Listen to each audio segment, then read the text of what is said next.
Vamos então dar início ao último painel, no qual temos a satisfação aqui de receber o Alexandre Ferreira, que é diretor de programa da Secretaria de Reformas Econômicas do Ministério da Fazenda. É a pessoa que está cuidando do tema aqui central da nossa discussão. E também a conselheira Camila, que também tem participou ativamente das discussões. Então, é um prazer recebê-los aqui como IBRAC também, e no Seminário de Mercados Digitais.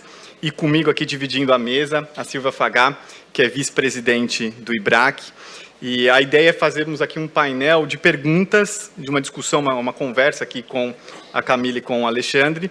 E é claro que convidando vocês também a participar das perguntas. Então, a gente tem algumas perguntas preparadas, a gente vai começar a colocar essas perguntas, mas em algum ponto do debate também a gente vai abrindo para aqueles que quiserem fazer perguntas, colocarem na mesa, e obviamente aqui que os nossos convidados vão respeitando aí o que eles podem publicamente falar a respeito do tema. Mas eu já vou começar, Alexandre, com uma pergunta, que acho que é a pergunta de todo mundo aqui, e, na verdade, minha curiosidade também, que é sobre a data para envio do projeto de lei para o Congresso, né? Então, a gente discutiu aí alguns seminários atrás sobre isso, a gente viu saindo na imprensa que o projeto estava numa fase bem adiantada, mas brincando aqui sobre a data, você fica à vontade para responder naquilo que você puder, mas é a gente entender também qual que é o estado da arte, né? Onde nós estamos desde a nossa última conversa, desde aquilo que a gente falou nos últimos meses. É uma excelente pergunta, Ricardo. Primeiro, agradecer aqui a você, né, na sua pessoa, e da Silvia, o convite do IBRAC para estar aqui compondo esse painel, representando a Secretaria de Reformas Econômicas do Ministério da Fazenda. É um prazer. E acho que o IBRAC tem sido um fórum, né, de diálogo e assim, né, a gente tem desenvolvido uma conversa muito importante. A gente fez um seminário em Brasília, 1 ano e meio atrás, né, e estava lembrando aqui que participamos do primeiro seminário de mercados digitais, 1 ano atrás, mais ou menos ali uma semana ou duas antes da gente divulgar o relatório, que foi o estudo que nos trouxe até aqui, né? Então, que a gente estava numa condição também que dava para falar um pouco, mas não dava para falar tudo. Então, hoje a gente está mais ou menos nesse mesmo lugar. Mas, assim, acho que a tua pergunta me abre a oportunidade de contar um pouco do processo. Então, concorrência, grandes plataformas e mercados digitais é um tema que a gente tem trabalhado no Ministério da Fazenda há 2 anos e meio. Então, desde o começo do governo, né, 2023, a gente fez ali um preparo, uma reflexão interna na Secretaria de Reformas Econômicas sobre esse tema, que é um tema desafiador, é um tema muito importante, mas também achar a equação, achar como resolvê-lo é igualmente desafiador. Então, a gente sabia que não seria algo óbvio. Em janeiro de 2024, abrimos uma tomada de subsídios, então uma tomada que ficou aberta até maio do ano passado, então um período em que a gente formalmente fez um diálogo que foi muito importante. A gente recebeu mais de 300 contribuições da indústria, de associações, né, de empresas do setor de tecnologia, empresas do setor financeiro, empresas, né, de todos os lugares do mundo, da Rússia, da Europa, dos Estados Unidos, empresas brasileiras, empresas da América Latina, think tanks, associações, sociedade civil, academia e setor público, né, inclusive aqui com destaque para a contribuição paradigmática do CAD, que apontava alguns desafios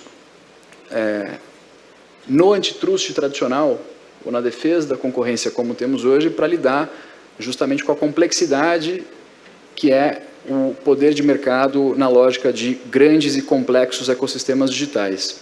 A partir daí, a gente fez também uma análise da experiência internacional. Então, fomos atrás aqui de 10 jurisdições, incluindo os Estados Unidos, incluindo a União Europeia, Alemanha, Japão, entre outros, e Reino Unido, para situar um pouco, né, o debate, como que a gente se inseriria nesse debate, que é um debate de economia que tem impacto local, mas também é essencialmente global. E fizemos um relatório com apoio de especialistas, né, com apoio do Banco Mundial, do time de concorrência do Banco Mundial, que olha especificamente para mercados digitais, com consultores do BID e com apoio do time da SEAI.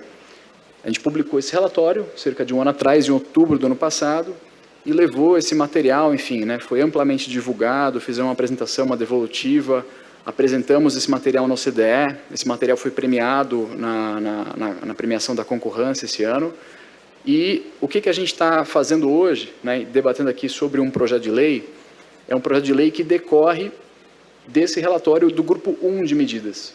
Esse Grupo 1 de medidas, em que a gente diz que em que o CAD precisa ser fortalecido com alguns poderes específicos para lidar com um grupo muito seleto de atores que tem essas características, que são essas características que hoje ou passam abaixo do radar do antitrust tradicional, ou mesmo quando o antitrust chega, né, e mesmo em jurisdições ricas, os remédios eles têm ficado um pouco aquém do esperado. Então, são situações que exigem um olhar proativo e um olhar preventivo, inclusive, para que a gente consiga dinamizar, preservar o dinamismo da economia digital. Isso aqui no Brasil é uma coisa muito importante. Então, a gente recebeu, né, foi aqui pedido de fintechs, de desenvolvedores de aplicativo, de empresas de tecnologia locais, né, que, de alguma forma, pediram e se posicionaram que o Brasil e o Estado precisava atualizar a forma para lidar com essa expressão muito específica do exercício, né, do poder de mercado.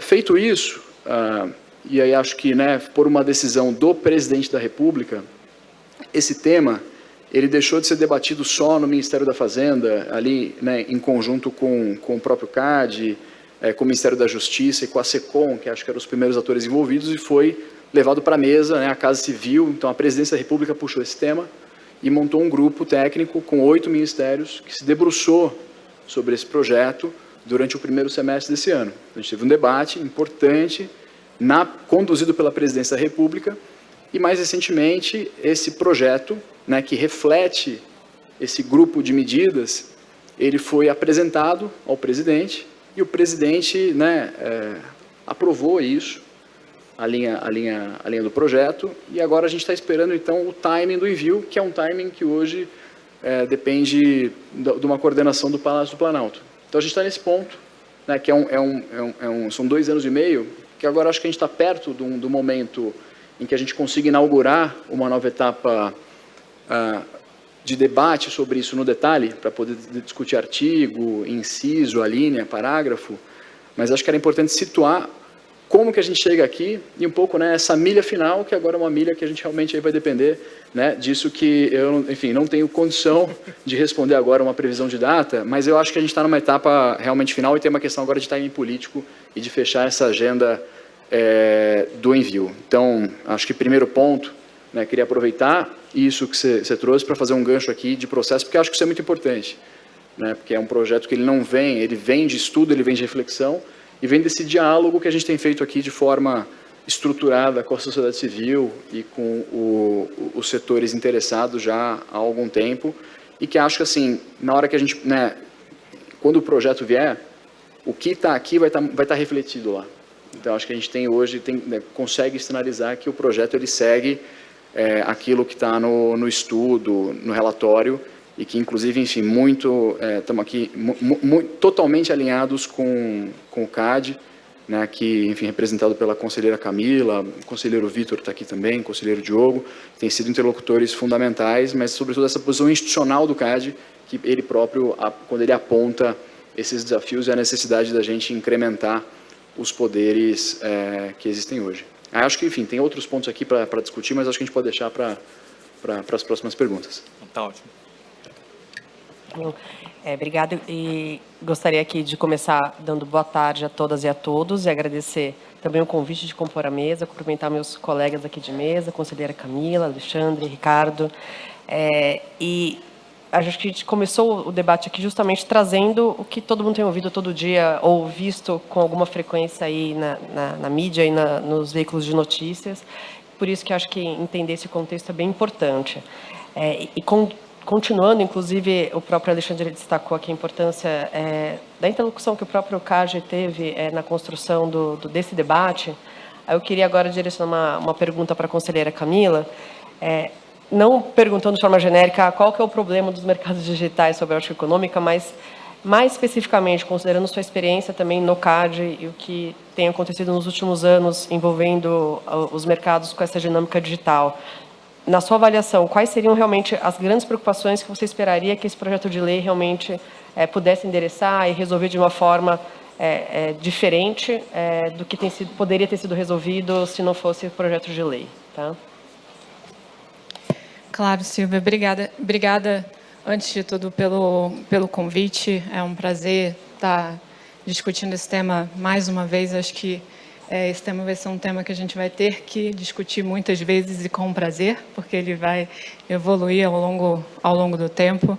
E acho que o objetivo principal é a construção desse diálogo e de um resultado regulatório satisfatório para a sociedade, né? Também queria agradecer muito ao Alexandre, representando o Ministério da Fazenda,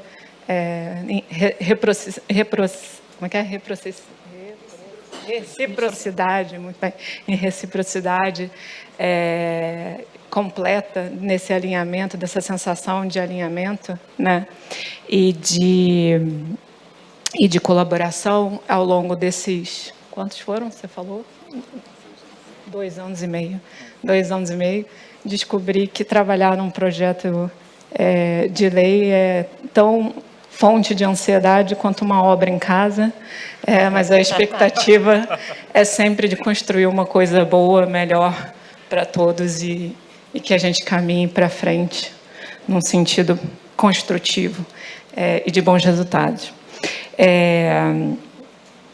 Bom, indo à sua pergunta, Silvia, em primeiro lugar, eu entendo que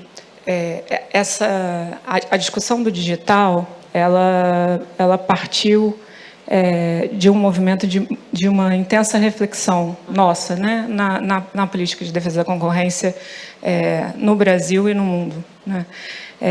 E o que se deu no momento de construção do relatório, da própria tomada de subsídio, nos permitiu, ao ser espectadores, né, do trabalho que a Fazenda fez no processo de colher percepções sobre o que faltava à política e o que era necessário para bons resultados sob o ponto de vista regulatório nesses mercados, né? Eu acho que ajudou a gente a dar uma espécie de consolidação, de uma certificação de que tudo aquilo que a gente estava discutindo, de fato, não só fazia sentido, como era urgente tomar providências para mudar, né, e para construir um desenho institucional mais adequado. Então, claro que a contribuição do CAD veio muito nesse sentido, né, de reforçar essa visão, que eu acho que eu não preciso dizer aqui em todas as letras e os conceitos que a gente está cansado de ouvir, os riscos de tombamento, e, enfim, todas as questões associadas, né, às especificidades dos mercados digitais e das plataformas mais relevantes, mas também de outras percepções muito importantes, eu acredito, que apareceram ali, né? A necessidade de se ter uma expertise nessa área bastante consolidada, de a gente avançar nesse sentido, uma necessidade de ter um diálogo amplo com a sociedade, com os stakeholders, né?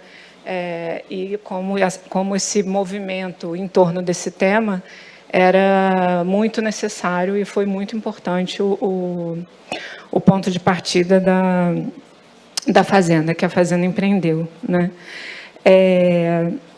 E aí, assim, naturalmente, o que a gente percebe, né? É claro que o CAD já enfrentou casos bastante relevantes nessa discussão. Obviamente, a gente tem pessoas dedicadas e que passaram, como eu falei, esses anos, últimos anos, dedicadas a estudar essa área. Então, eu estou aqui só representando, mas também tem o conselheiro Vitor, o conselheiro Diogo, tem pessoas na nossa na equipe lá do tribunal, o Paulo está aqui, o Paulo Oliveira, o Vitor Jardim, que é meu chefe de gabinete, e outros, que, enfim, se dedicam e se dedicaram muito no diálogo também. Nos dedicamos no diálogo também com a Fazenda na construção do PL, o que foi um prazer, e a gente agradece e será imensamente grato pelo processo. Mas, além disso, né, além da gente ter a expertise lá e a reflexão sobre o tema, e ter também enfrentado casos ao longo do tempo, a gente sabe que existem... E o relatório da Fazenda também chegou a essa conclusão, tanto quanto a nossa contribuição, de que existem limites na análise ex post que não dão conta dos objetivos que a gente quer chegar nesses mercados, né? E aí, talvez, o grande ponto é a questão da velocidade, de como essas análises são feitas e do timing em que os pontos são colocados e implementados, e não menos importante a complexidade dos ecossistemas digitais e toda a necessidade de um aparato, de um desenho regulatório que se diferencia daquilo que a gente tem construído no ex post, né? E aí eu acho que é muito importante também a reflexão de que esses dois instrumentos eles se tornam complementares e não substitutos, né? Acho que essa é uma premissa muito importante, mesmo pensando nos gatekeepers, ou como a gente quiser chamar, né? E aí, de fato, assim, uma atenção aos objetivos, que são distintos também, né? No ex post, eles são distintos no ex ante, pensando aqui na concorrência, não só proteger a concorrência em abstrato, mas também a ideia de contestabilidade, né?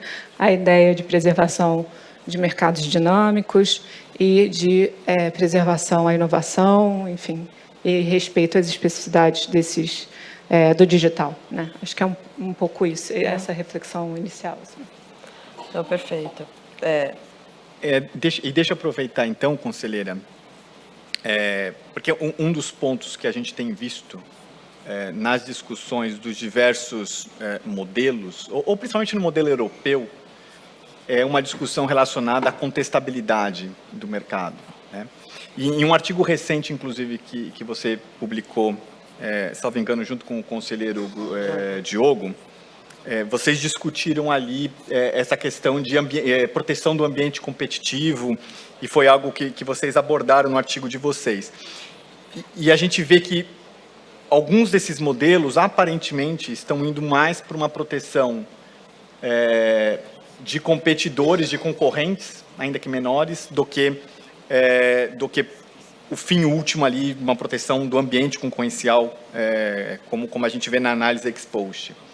Eu queria entender, na sua visão, e considerando isso que você acabou de colocar sobre a necessidade de criar mecanismos para melhorar essa análise ex post, que já está dada, mas com mecanismos ex ante, qual que seria a visão, e aí pensando na sua visão, talvez, sobre esse modelo, qual que seria o fim último de proteção? Ele é um modelo mais para proteção de concorrentes, ainda que pequenos, para entrantes no mercado, a gente vê um pouco isso também no relatório da Fazenda, ou ele é um modelo mais focado em proteção da concorrência, como é o modelo ex post, mas com mecanismos e ferramentas adicionais? Ótima pergunta. Ótima pergunta, porque também ela é provocadora até no que a gente entende como que é concorrência, né? Respondendo, eu acho que o objeto da proteção é a concorrência. Eu entendo a concorrência como um processo, não como um estado, né? Então, ainda que a gente também possa ver a concorrência como um processo nas nossas análises ex post, eu acho até interessante que seja, nas nossas análises ex post, a gente está muito acostumado a comparar o antes e o depois, né? E aí a gente está vendo o resultado de uma concorrência estática, no resultado estático de uma concorrência, né? E aqui, eu acho, quando a gente pensa na regulação, a gente está pensando na regulação num processo de concorrência, né? Num processo dinâmico de concorrência. E o que a gente quer é que esse processo dinâmico de concorrência seja sempre saudável, né? O que é diferente da gente analisar após, né? Da gente atuar de maneira passiva, entre aspas, né? No sentido de que a gente faz no ex post após a ação do agente econômico, né? Então, acho que, de pano de fundo, é quase a forma como você encara o que é concorrência, o que, para mim, não é muito diferente, não. Acho que é muito parecido. O que é diferente é que, quando a gente pensa na regulação ex ante e na necessidade de um olhar diferente para o digital, a gente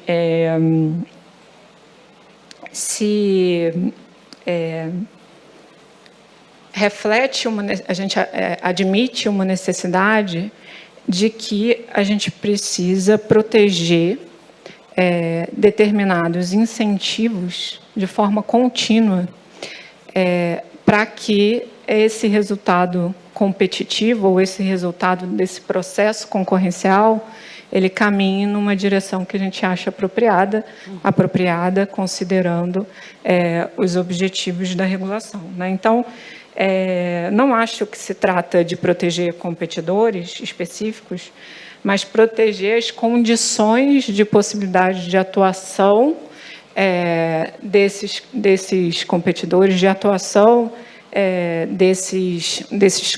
até de liberdade de escolha e daquilo, inclusive do necessário para o caminhar para a inovação. Então, saindo muito do contexto de que inovação e regulação não podem caminhar de mão dadas, mas, ao contrário, pode, sim, você ter um desenho regulatório que se preocupe em dar condições para que isso aconteça. E, um pouco na noção da contestabilidade, eu, pessoalmente, como economista, não gosto dessa palavra, não acho essa palavra boa, porque me lembra os modelos contestáveis de Baumol, que é uma situação que não existe na realidade, que você tem livre entrada e saída sem custos afundados, e o mercado vai e volta como bem entender.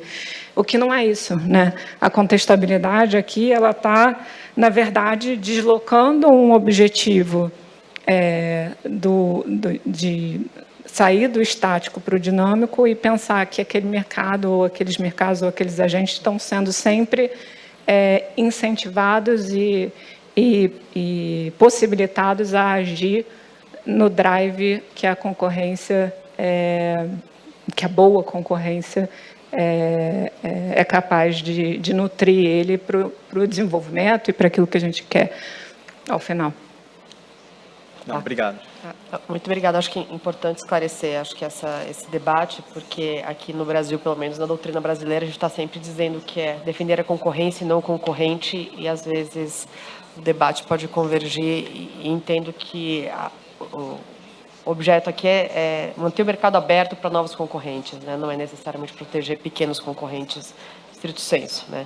E a gente aqui, dando continuidade ao debate, parece que a gente está sendo pautado pelo que está saindo no jornal, mas fica, de fato, difícil a gente ignorar o que está saindo no jornal. E aí eu retomo nessa linha do que a gente tem ouvido, Alexandre, passando um pouco agora a palavra para você, aparentemente do que deve vir no PL, até também baseado no próprio relatório do Ministério da Fazenda, teriam critérios mais objetivos e critérios mais qualitativos para a designação dos possíveis gatekeepers, ou outro nome que venha a ter os agentes que vierem a ser regulados assimetricamente. E aí, sobre os critérios mais qualitativos ou subjetivos, quais elementos que você possa compartilhar com a gente, na sua avaliação pelo menos, poderiam merecer destaque aqui, que são elementos que vão ser considerados, para além daqueles que já são objetivos, que provavelmente devem haver faturamento, eventualmente algum outro critério objetivo. Faturamento, acho que é o mais comum que sai nas notícias por aí. Tá? Silvia, obrigado pela pergunta, que acho que ajuda a esclarecer um ponto, que é o seguinte: o racional da proposta, né, da visão aqui da Fazenda, que também está refletida no que a gente já publicou, é que é uma análise. A gente está lidando aqui com um desafio, com um gargalo entre as capacidades do Estado, né, de lidar com a ausência de pressão competitiva em casos muito específicos. Entendi. Essas situações específicas, hoje, a gente entende aqui que são cerca de 5 a 10 grupos econômicos no Brasil, com atuação no Brasil, não mais que isso nesse momento. E como que, qual é o racional, o que a gente pode esperar ver, né, nas cenas dos próximos capítulos? É um pouco a qualificação disso, primeiro qualitativamente e depois com um corte quantitativo, como uma cláusula de porto seguro, tá? Entendi. Que é assim, porque também tem uma escala a partir da qual esses grandes ecossistemas complexos, que você tem um agente, né, que tem ali que atua em uma série de serviços digitais, tem integrações ali verticais, se alavanca em mercados adjacentes, tem acesso a uma grande quantidade de dados, né, entre outras características, né, além ali da dinâmica de mercado de múltiplos lados, em que você tem uma combinação de fatores que descreve esse fenômeno específico, né? Então, por exemplo, o artigo 19A da lei alemã, né, tem ali uma sinalização mais ou menos aqui do caminho que a gente está indo, né, que a gente entende que é relevante, e colocado esse corte para sinalizar que ele realmente é algo que se destina a poucos, a algo muito específico. E a gente também acredita que muito em convergência com o que a Camila falou, que tem uma complementaridade entre esse instrumento novo e os mecanismos de defesa da concorrência que a gente já tem, né, com o ex post. E aí vem a pergunta: então é um ex ante totalmente? E a gente está, acho que, no modelo aqui, que é um modelo híbrido, tá? Porque ao contrário da fórmula do DMA, que tem ali uma lista de serviços, um corte quantitativo absoluto, que fala, olha, se você presta um desses serviços, tem tal faturamento, tal tamanho, tanto número de usuário, você é um gatekeeper, logo você está sujeito a essas obrigações, né, a esses do's e don'ts. O nosso modelo, ele é um modelo customizado, né? Então, claro, ele não é ex post, então ele é para ser um modelo mais celery, mas que ele vai depender aqui do caso a caso também. Então, você vai ter aqui um caminho para designação desses atores, e a partir daí, para desenhar um conjunto de regras específicas para cada caso, né? Até porque a gente entende assim, que você pode ter ali o caso de um ecossistema de serviços móveis, que junta aqui App Store, junta sistema operacional, junta meio de pagamento pelo celular, que é completamente diferente do drama que você tem na publicidade digital associada ali a um buscador ou a redes sociais, né? Então, são situações que qualitativamente se assemelham no fenômeno, enfim, no que a literatura tem apontado, e um pouco nesses shortcomings aqui hoje, que a gente tem visto, né, tanto no Brasil, mas globalmente, desse desafio do antitrust de chegar a tempo e de forma completa, mas que eles não nos parece fazer sentido tratar todos com a mesma métrica, com a mesma régua. Então, o caminho que a gente está abrindo aqui é para isso. Então, é uma lógica nova, mas ela não é uma lógica que se impõe de forma automática e para todo mundo. Então, acho que esse é um ponto importante de esclarecer, que ele também vai depender, né, acho que a gente vai falar um pouco mais para frente, de um procedimento, né, de procedimentos novos. E aí uma preocupação que a gente coloca aqui também, que podemos esperar em cenas dos próximos capítulos, é uma disciplina desse procedimento, né? Acho que como a gente está com uma plateia de advogados e economistas, é importante, né, a gente tentou ser o mais econômico possível no que a gente está aqui colocando de inovação, de mudanças, mas tem ali uma preocupação procedimental, uma preocupação inclusive com um grau de transparência e accountability na condução dessas, né, que serão poucos, mas casos muito importantes, de designação e depois de desenho dessas regras específicas. Então, acho que esses elementos, né, então a gente tem aqui uma análise essencialmente qualitativa, mas com um porto seguro quantitativo, abaixo do qual isso não se aplica. Eu acho que esse é um pouco o núcleo da proposta, é o que nos coloca aqui no mecanismo híbrido, mas que nos permite, ter um desenho essencialmente assimétrico e 2, proporcional. E acho que isso, né, teve aqui um painel mais cedo sobre regulação financeira, e a gente tem casos muito bem sucedidos no Brasil, claro, né, numa lógica talvez diferente, mas aqui o mercado de pagamento, o mercado de adquirência mudou radicalmente em 20 anos, porque o CAD acabou com a monoadquirência, né? Então quebrou ali o monopólio das adquirentes, e isso foi transformador para o sistema financeiro no Brasil. Depois a gente teve a lei de pagamentos, teve o papel do Banco Central, o CAD continuou atuando, né, em casos assim muito importantes. Então a gente tem exemplos em que, né, o aumento da pressão competitiva sobre um conjunto de atores, ele funciona e funciona no Brasil também. Então a gente entende que, né, por exemplo, né, alguns pedágios digitais, algumas taxas de intermediação, que hoje talvez estejam ali no parâmetro que a gente vê de ausência de pressão competitiva. Isso encarece serviços como game, isso encarece a assinatura do app de namoro, isso encarece o streaming, isso encarece pagamento por aproximação. Né? Mesmo o Pix por aproximação, você tem hoje todo o debate que é como é que você assegura isso, em que condições, como é que isso funciona. Então a gente tem uma nova camada desses grandes agentes que controlam esses ecossistemas complexos e muito grandes, que hoje tem um papel absolutamente central na economia. Então, estamos olhando para eles, porque isso é fundamental para garantir que o empreendedorismo digital no Brasil, né, continue pujante.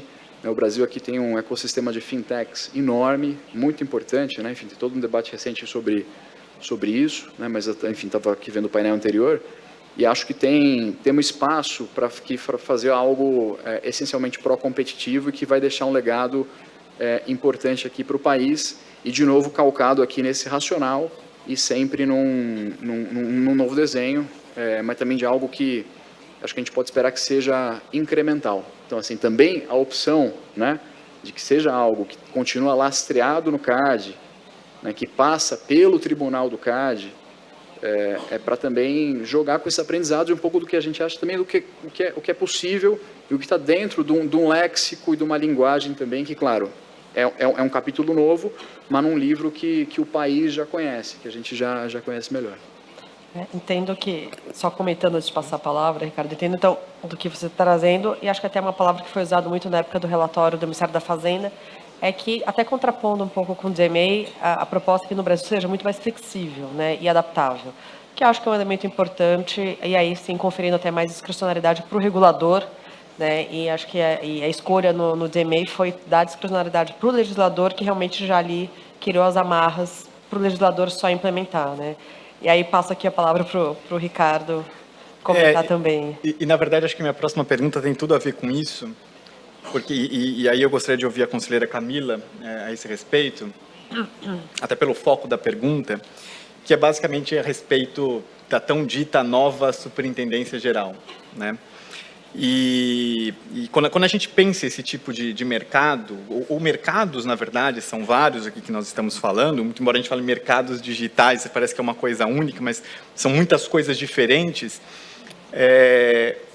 me parece que a gente pensa nesses mercados como mercados que precisam ser primeiro compreendidos, né, e acompanhados pela autoridade.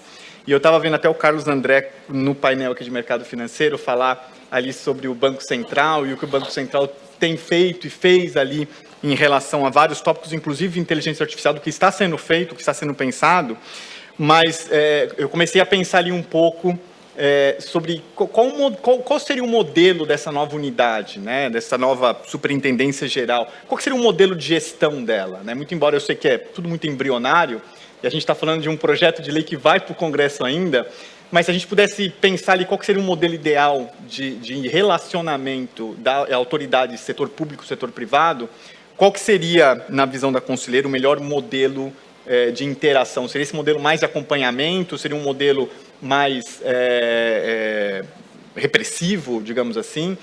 O que a conselheira pensa a respeito disso? Em relação ao modelo da unidade, né, eu acho que, olhando para a experiência lá de fora, a gente tem algumas diferenças de desenhos, né? Então, a gente tem a União Europeia optou por centralizar no Executivo Europeu, o Reino Unido criou uma unidade específica, né, no CMA, outros países têm os arranjos híbridos e a proposta da Fazenda foi por um caminho que o CAD também entendeu como mais interessante, da criação de uma unidade especializada, né? Acho que esse modelo é o modelo mais eficiente para o Brasil, porque ele entra dentro de um quadro institucional que já existe, né? Que tem as suas formas de check and balances estabelecidas, mas aí eu acho que, inclusive, precisam de aprimoramento, e eu acho que esses aprimoramentos devem e serão, acredito eu, tratados dentro do projeto de lei, um pouco na linha do que o Alexandre estava fazendo. E acho que a questão da unidade especializada, ela se beneficia de estar ali, de alguma forma, dialogando num órgão que já olha transversalmente para todos os setores da economia. Então, o fato de estar no CAD dota a esse agente regulador que será o CAD, né, a possibilidade de compreender o fenômeno digital e também possibilitar a cooperação e o diálogo dentro da agência, e como isso pode impactar também outros setores que são analisados, né? O que não deixa de ser um benefício bastante nada irrelevante. E também se beneficia do fato do CAD já ter na sua estrutura, e eu acho que o projeto de lei também entra como um ponto de aprimoramento nesse sentido, uma tradição no diálogo com outras agências, né? E aí, obviamente, os mecanismos e as governanças disso também fazem parte de um objeto, de um projeto de lei bem desenhado, de uma regulação bem desenhada. Então, outros atores e outras instituições de Estado. E, sobretudo, eu acho que o IBRAC é um exemplo disso, e até nas suas próprias, na sua tradição de fazer acordos em casos, né? Eu acho que o CAD tem uma tradição muito forte no diálogo e na atuação consensual nas suas análises, né? Então, eu acho que, de uma forma geral, eu imagino que isso dá bastante representatividade na escolha do CAD, e que ele tem os atributos necessários, né? A instituição tem os atributos necessários para esse desenho que a gente entende que é o desenho ideal para a regulação de mercados digitais. Mas não só isso, sob o ponto de vista técnico e operacional, também a coisa funciona muito bem. Agora, obviamente, tem um passo natural, que eu acho que é um passo natural que o planeta inteiro está enfrentando, né?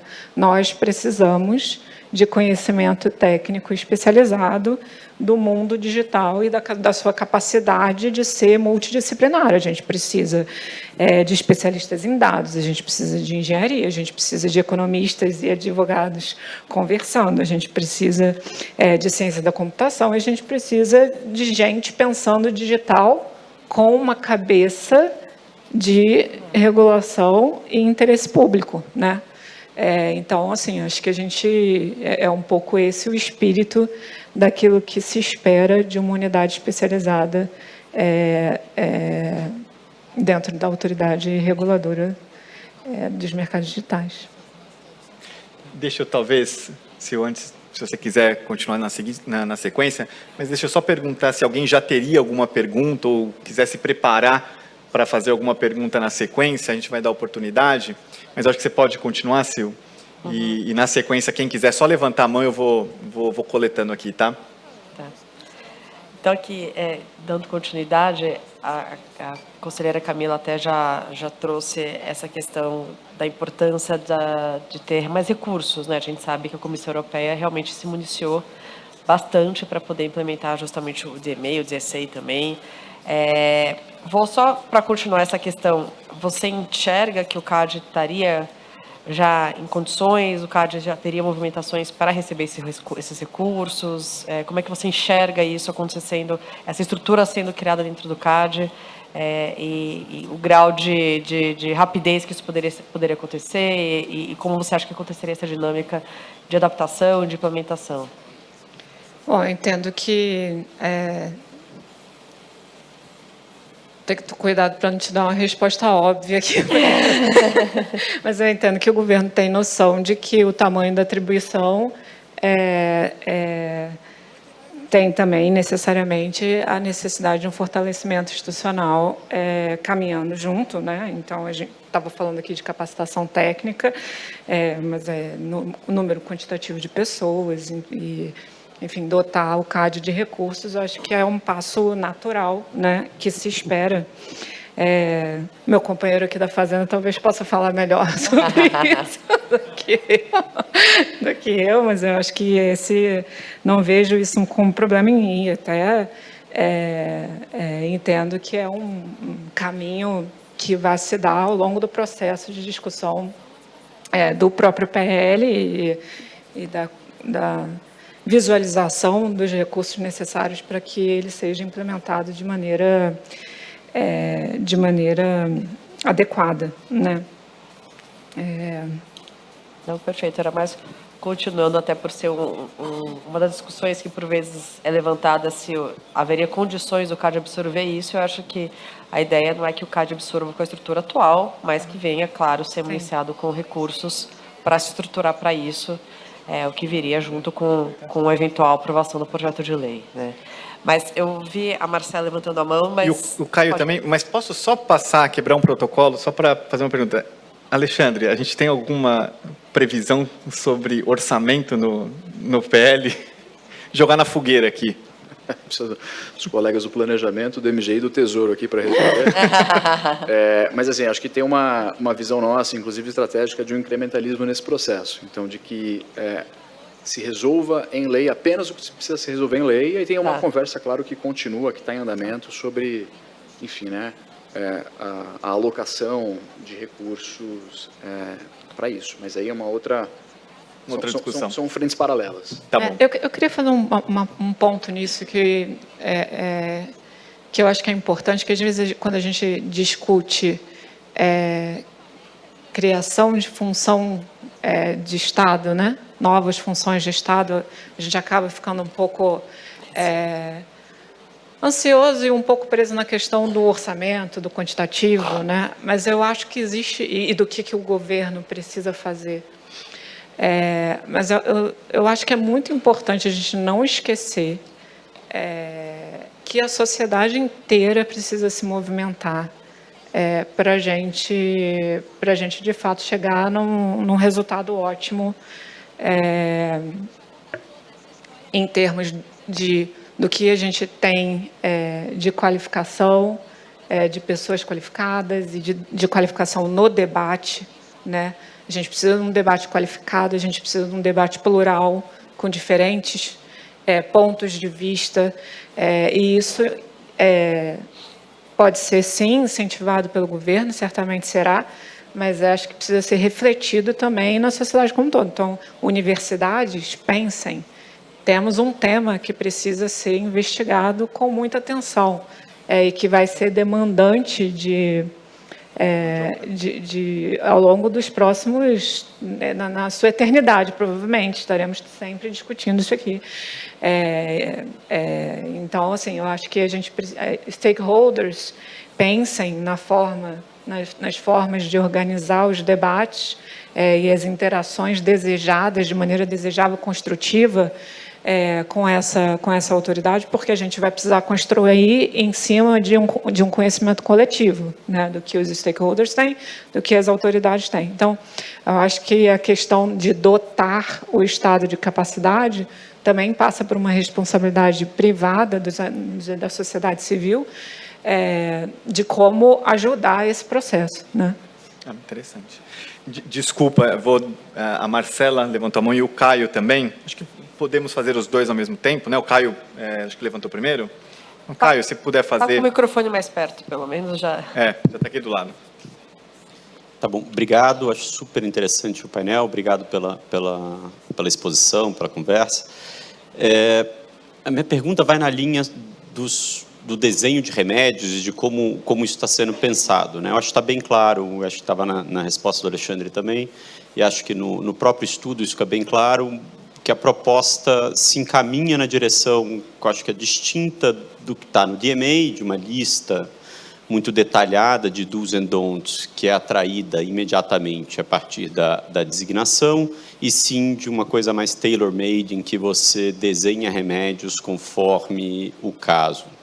Mas, mesmo assim, caminhos diferentes se abrem aí, né? Então, na hora que a gente pensa, por exemplo, acho que no artigo 19A, na Alemanha, por exemplo, você tem um menu de remédios razoavelmente restrito, ali são 5 ou 6 remédios que estão previstos e que a autoridade concorrencial tem que justificar, mas ela pode utilizar e lançar a mão deste menu ali. E você tem também caminhos mais flexíveis, se não me engano, o Reino Unido é bem mais flexível, em que os remédios a serem negociados caso a caso podem tomar dimensões muito diferentes, né? E eu acho que isso são caminhos bastante distintos, ambos tailor-made, mas com espaços de desenho de remédios diferentes.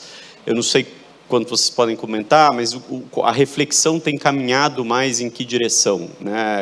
Aqui no Brasil? Mais para uma direção de um menu mais fechado ou com alguma limitação, de um menu mais aberto, com várias possibilidades a serem construídas caso a caso. Acho que essa é a pergunta.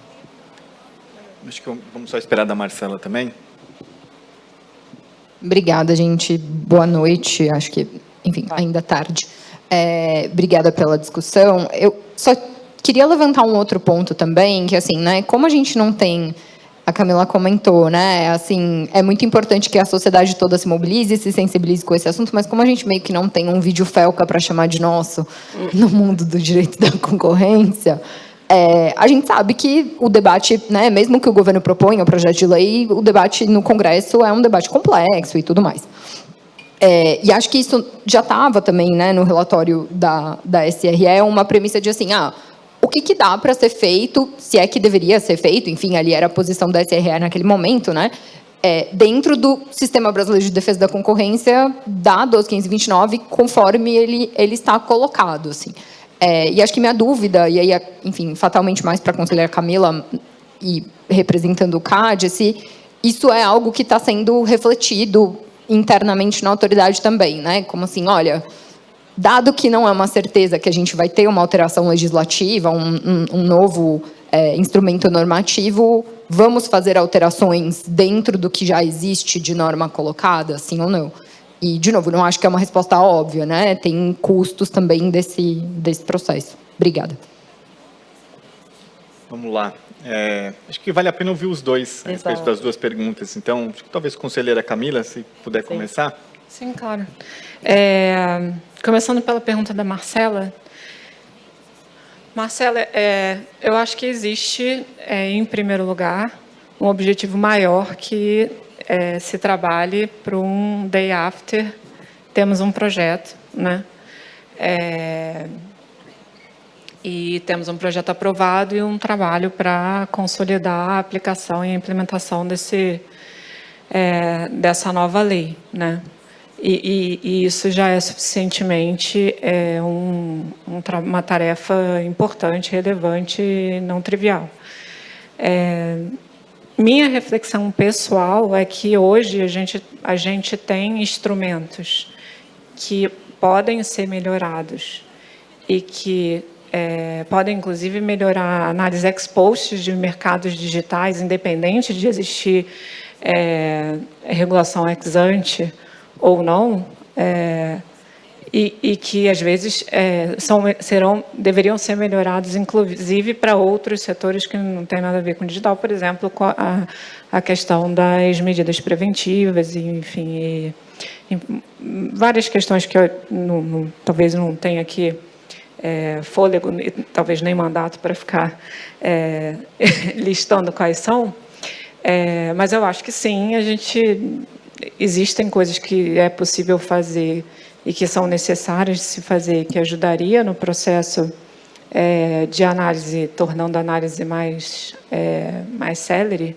mas não acho que seriam suficientes para resolver todo esse repertório de problemas aqui que a gente está falando, né? Então, certamente, existe, por exemplo, mecanismos de check and balances, né, do tribunal em relação às análises realizadas pelos órgãos técnicos, que eu imagino que a gente vai ter que desenhar eles de forma bem detalhada e minuciosa, e o projeto de lei caminhou nesse sentido em relação ao digital, e que, por exemplo, podem servir de inspiração para a gente também, inclusive, aperfeiçoar o nosso próprio regime ex-post, independente de ser... da gente estar pensando em casos de digital ou não. Eu vou responder o ponto do Caio, mas antes eu pegar aqui um gancho aqui na fala da Camila. Marcela, acho que esse teu ponto é fundamental, e a gente sabe, enfim, né, quais são as condições também. Vai ter que ter um diálogo muito importante com o Congresso, né, isso está colocado, enfim, tem sido... a gente tem conseguido fazer a agenda do Ministério da Fazenda andar. Não tem sido simples, mas isso tem, né? A gente tem sido bem sucedido em parte ali de projetos muito estratégicos para a Fazenda, e nesse caso, além da Fazenda, para o governo. Então, acreditamos que tem espaço, porque, ao contrário de outros temas da agenda digital, não estou dizendo que que são mais ou menos importantes, mas ele é uma outra correlação de forças aqui, nos parece. Então, uma correlação que coloca outros atores na mesa. É uma economia política um pouco diferente. Então, a gente entende que, por conta disso, ele vai despertar um posicionamento ali entre os parlamentares, que eu não acho que ele vai refletir necessariamente a agenda, o nível de polarização que a gente tem visto em outros tópicos da agenda digital. Então, essa é um pouco... A gente está trabalharemos para isso, e acho que um pouco do racional, inclusive, da proposta é para se encaixar nesse sentido, mas sim, teremos um desafio de diálogo com o Congresso, e acho que, enfim, feito o envio, a gente vai estar muito em função disso. E aí, por isso também entra o grupo 2 das nossas, né, sugestões do relatório, que a gente humildemente sugeriu ao CAD, e me parece que tem, enfim, a gente não tem, acho que ainda entrada no detalhe sobre o grupo 2, mas seria alguns ajustes no ferramental antitrust para os casos de menor complexidade.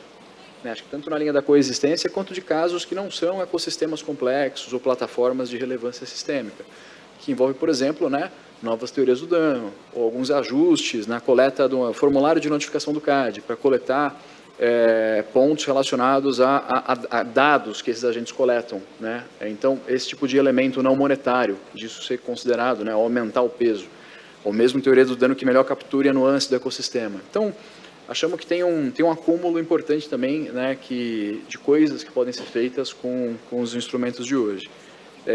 E aí, Caio, respondendo aqui a tua questão, que acho que é muito importante, a gente...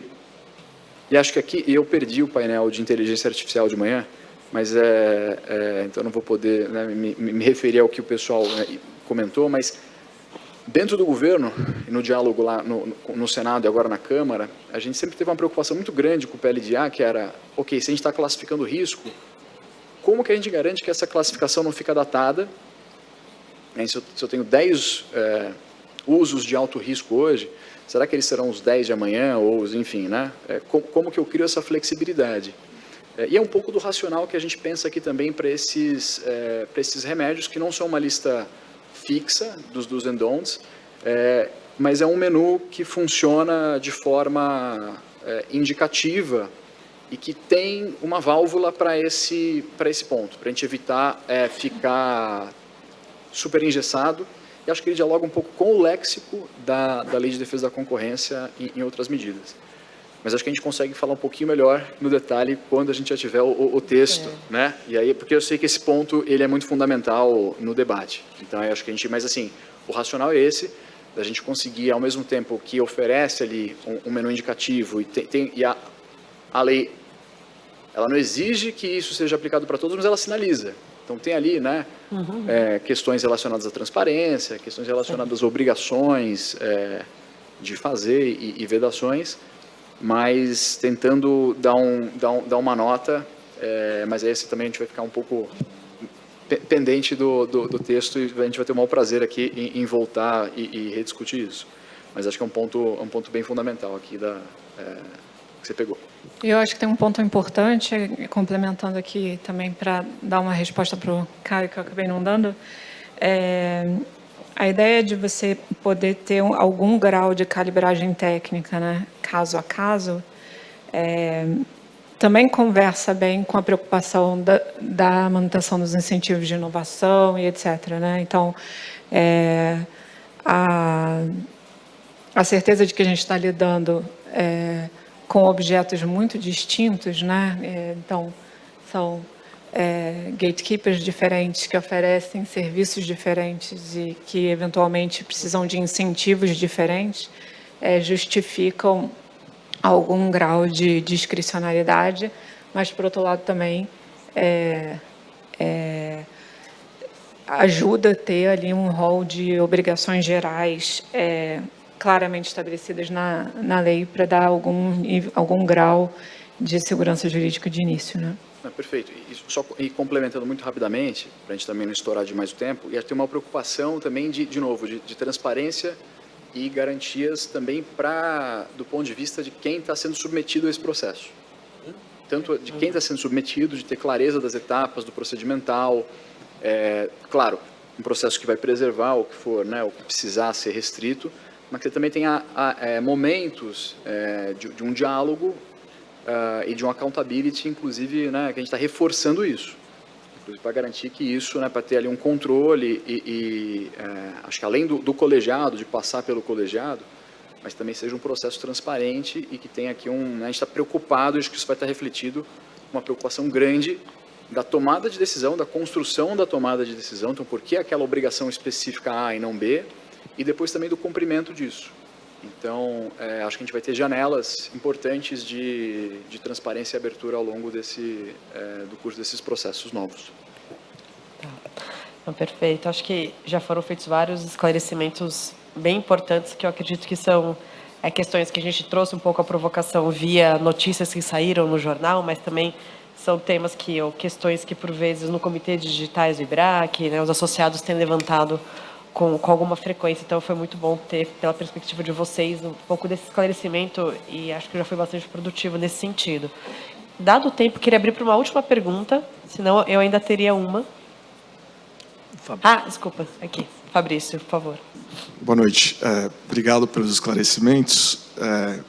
Não vou querer criar uma polêmica a essa hora da noite, mas acho que uma pergunta inevitável aqui, porque está na agenda política nacional e internacional, é o fato disso estar sendo utilizado a regulação também como uma moeda de troca de negociação.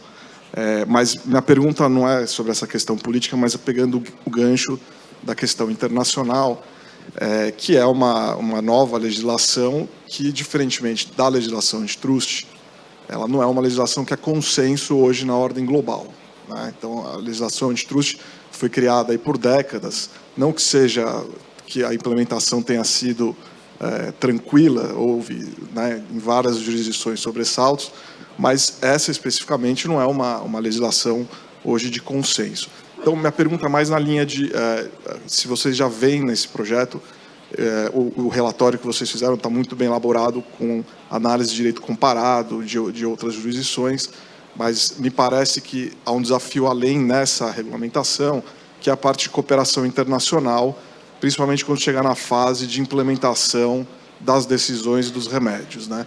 Então, eu queria perguntar se vocês já têm, nesse projeto, uma visão de como seria essa cooperação internacional, tendo em vista também que as empresas, por serem multinacionais, ao executarem seus projetos, também precisam de uma certa previsibilidade de remédios nas diversas jurisdições que elas atuam, né? Então, acho que essa parte da cooperação internacional me parece ainda mais relevante nessa regulamentação. Queria ouvir se você já tem uma visão sobre isso também no projeto. Obrigado. Pode começar. Fabrício, acho que tem talvez uma convergência muito relevante no diagnóstico e alguns caminhos sobre como resolver, né, essa nova situação que a gente está colocando aqui como esse gargalo. E estamos aqui indo por um caminho que consideramos, inclusive, assim, menos intrusivo que o do EMEI. Então, ele abre mais espaço, tanto para o diálogo, com o grupo econômico que potencialmente será objeto dessas novas medidas, mas, sobretudo, acho que traz um ponto importante, que é a dimensão global.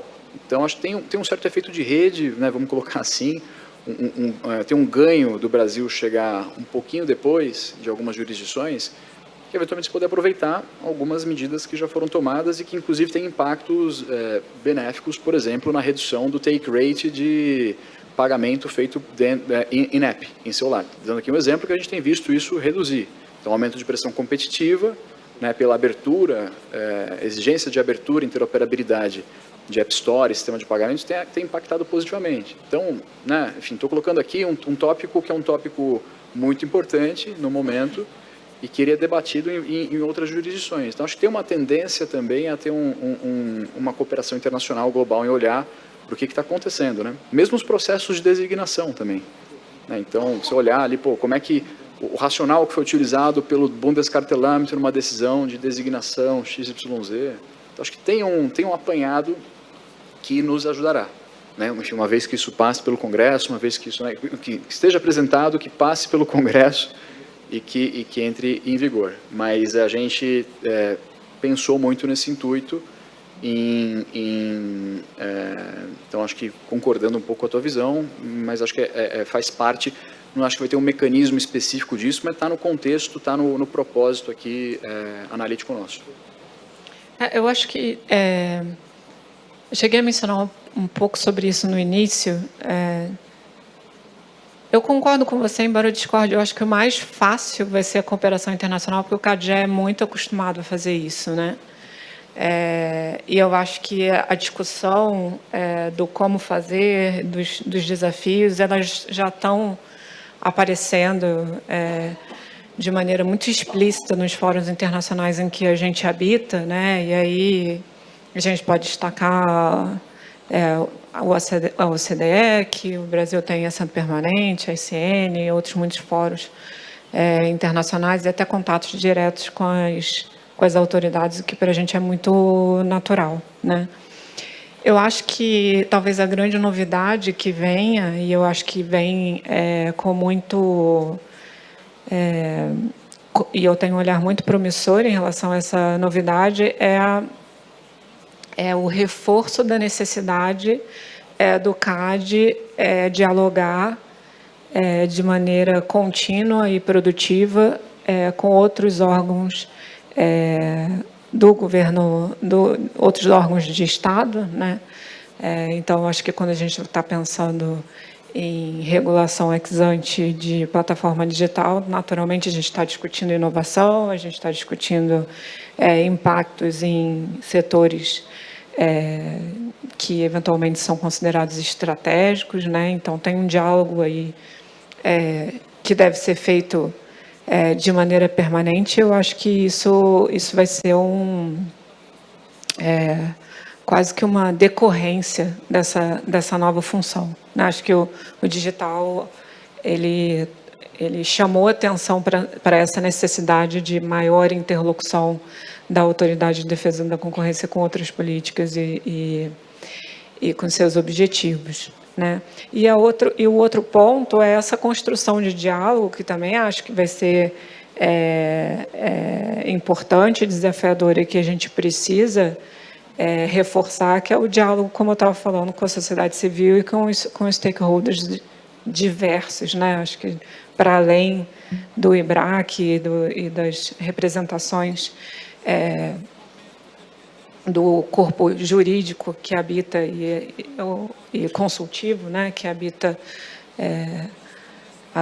o nosso dia a dia, mas também com outros stakeholders que eventualmente não aparecem na seara das discussões nossas, né, habituais de defesa da concorrência. Então, esses eu acho que são os dois, em termos de cooperação e de diálogo, são os nossos dois grandes desafios, e acho que isso está muito claro para o CAD, e eu acho que o projeto de lei também vem na sua capacidade de diálogo e de flertar, e de flexibilidade, de flertar com essa pluralidade de setores e de visões, vem também muito bem alinhado com essa necessidade, com essa expectativa. Bom, acho que dado o avançado da hora, vamos encerrar o painel por aqui, mas antes eu queria deixar uma última pergunta, que é quase uma curiosidade minha como economista. Se por acaso, seja o Ministério da Fazenda ou no CAD, tem sido desenvolvidos análises de impacto regulatório para efeito da implementação desse possível PL. E se há perspectiva disso acontecer, eu imagino que eu sei a resposta, então fica aqui talvez a pergunta mais com cara de provocação mesmo. Por favor. Vou começar, acho que de novo, né? Vai ficar claro depois que a gente vê no concreto, mas assim, estamos falando aqui de 5 a 10 empresas. Sim. Então essa é a dimensão que a gente imagina hoje potencial. E acho que, inclusive, como ela não é uma aplicação imediata, ela é uma aplicação também possivelmente escalonada de acordo com setores, e acho que depois com uma agenda de trabalho do próprio CAD, publicado, enfim. Então, acho que vai ter espaço, e depois um debate específico em concreto nas medidas, né, no diálogo entre autoridade e entes privados sobre o desenho das medidas. Mas, assim, acho que no desenho do PL é uma coisa muito localizada, é um nicho muito específico que a gente está falando aqui. Tá certo. Tá bom. Bom, quer comentar alguma coisa, conselheira? Não? Não, acho que é sensacional. Tá certo. Então, bom, então a gente encerra aqui o último painel, e vou passar a palavra também para o Ricardo para encerrar o evento, que chegou a nossa hora aqui. Bom, sem demorar muito e arrastar vocês por mais tempo aqui, mas queria só agradecer primeiramente aqui ao Alexandre e à conselheira Camila, que se dispuseram a falar sobre um tema que eles estão andando ali no limite do que é possível ou não falar. Então, obrigado por fazerem parte. Mas também agradecer a todos que participaram dos demais painéis, autoridades públicas, acadêmicos, pessoas de empresa, escritório, enfim, todos que passaram aqui. Agradecer vocês também que ficaram até esse horário, e também os patrocinadores do evento que se dispuseram a financiar e ajudar a montar a estrutura aqui que a gente usufruiu hoje. Então, agradeço a todos, muito obrigado, tenham um bom retorno.